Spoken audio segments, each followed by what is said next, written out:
So I'm going to be posting 2 videos on sleep. Here's the first one. The second one is going to be more of a general benefits of sleep, as well as how you can change your nightly program to get to sleep better.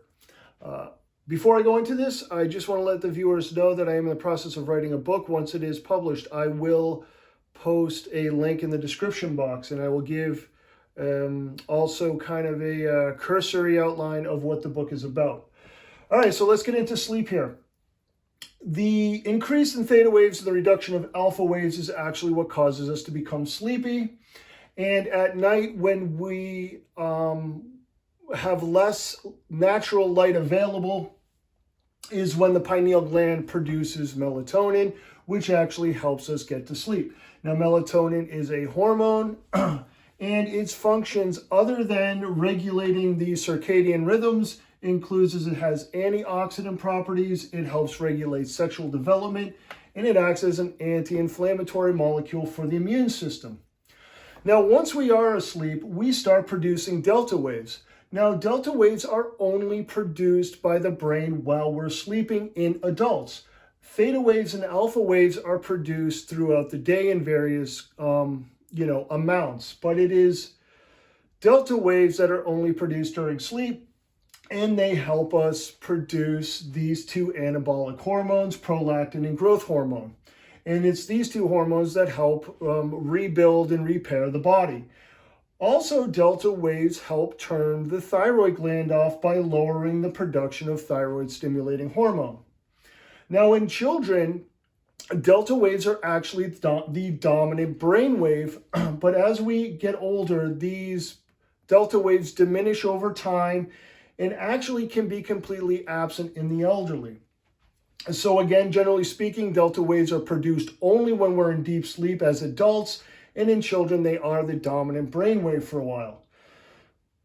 Okay, so how can we improve our sleep, chemically speaking? And then part 2, I'll go over kind of changes in behavior to improve the chances of you getting a restful sleep. But chemically speaking, we can improve the ability to sleep by raising serotonin and lowering dopamine levels. Now, I believe that serotonin and dopamine kind of behave in a seesaw effect, where if you raise your serotonin levels, you drop your dopamine levels. Now, one reason we want to raise our serotonin levels is because it helps produce melatonin. We use serotonin to make melatonin, which actually helps us fall asleep. So to make serotonin, we need folate, calcium, iron, vitamin B3, vitamin B6, vitamin C, and magnesium. So those are the vitamins and minerals we need to make serotonin. Now, to increase serotonin's activity in the body, we can add methionine, which is an amino acid, SAMe, 5-HTP, which is a derivative of tryptophan, inositol, which is a pseudovitamin, and vitamin D. So all the vitamins and minerals, and I guess the amino acid supplement here, an amino acid, are in blue. The hormones are in red, and these are 2 neurotransmitters. So another thing that we can do is try to lower our dopamine levels if we're having difficulty sleeping.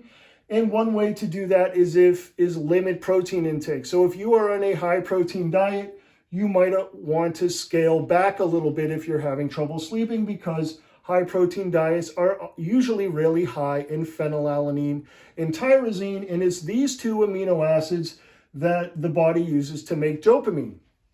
You also want to limit your stimulants like caffeine, and creatine and BCAAs are also 2 bodybuilding supplements that can also increase your dopamine levels, creating a difficult time sleeping.